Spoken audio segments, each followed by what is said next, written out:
Many people feel stuck in their jobs. They get that Sunday night scary feeling, dreading the start of the work week. They feel disconnected and believe their only options are to either quit or just suffer in silence. Quitting is a huge, scary step.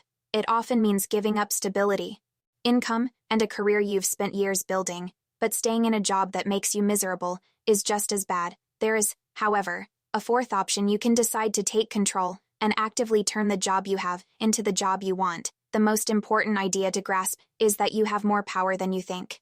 Your relationship with your employer is a social contract. It's a two-way street. The company has expectations of you, and you have a right to have expectations of the company. It's not just about a paycheck, it's about a mutual exchange of value. When you see it this way, you realize you don't have to just passively wait for your boss to make things better. You're an equal partner in the relationship, and you can be the one to start the changes that lead to more fulfillment. This journey begins with your mindset.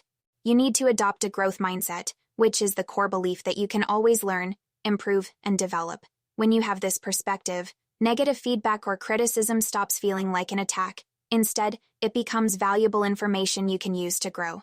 This also requires you to understand your own needs. What truly makes you feel appreciated at work? Do you thrive on public praise in a team meeting, or does a quiet, specific thank you from your manager mean more? You must be clear on what you need before you can ask for it. Once you know what you need, whether it's a raise, more recognition, or a chance to work on different projects, you have to be brave enough to ask. This can be intimidating, but you can make it easier by being prepared. Keep a record of your successes, your contributions, and the positive impact you've had. This isn't being arrogant, it's providing clear evidence of your value. You are simply negotiating your side of the social contract. Even if the answer is no at first, you have successfully started an important conversation and will likely get valuable feedback on what you need to do to get to yes. A huge part of being happy at work is getting to use your unique superpowers, also known as your strengths. Most people are only vaguely aware of what their strengths are. You need to get specific. A strength isn't just something you're good at. It's an activity that makes you feel strong, focused, and energized. What tasks do you instinctively volunteer for? What work makes you lose track of time? What activities leave you feeling proud and satisfied at the end of the day? These are your true strengths. Define them. Try analyzing your calendar for the past week. Put a plus sign next to any meeting or task you enjoyed, and a minus sign next to anything that made you feel drained or bored. Look for the patterns. Once you have a clear list of your strengths, you can start to redesign your job around them. You can volunteer for projects that use these skills, or suggest new ways of doing things that align with what you do best. This is a win-win.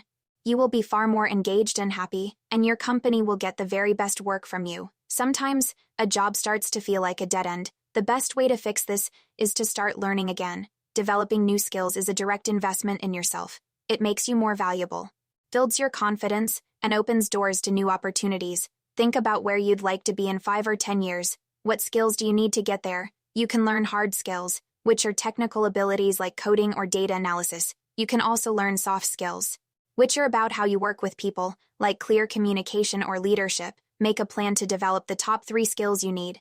Whether it's by finding a mentor, taking a course, or shadowing a coworker, you can't be happy at work if you don't have good relationships with your colleagues.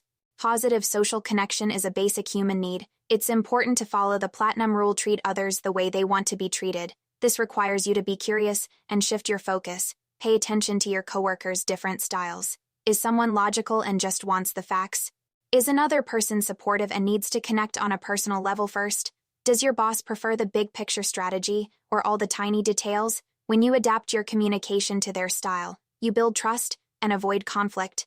This also means you must learn to manage your own emotions. We all have triggers. That one thing a coworker does that drives us crazy. By identifying what your triggers are, you can prepare for them. You can learn to take a breath and respond calmly instead of reacting emotionally. Building these authentic, respectful relationships will fundamentally change how you feel about coming to work. Finally, the last step is to connect your work to a deeper purpose. You need to find your why. Some people have a job that just pays the bills. Some have a career where they focus on climbing the ladder. But the most fulfilled people have a calling, where the work itself feels meaningful. You can reframe almost any job to find this meaning. You have to look at the big picture. Who do you help? What impact do your tasks have? If you're in sales, you're not just selling things, you're helping customers solve a real problem. Take the time to write your own meaning statement. This is your personal mission for why you do your job. Put it somewhere you can see it.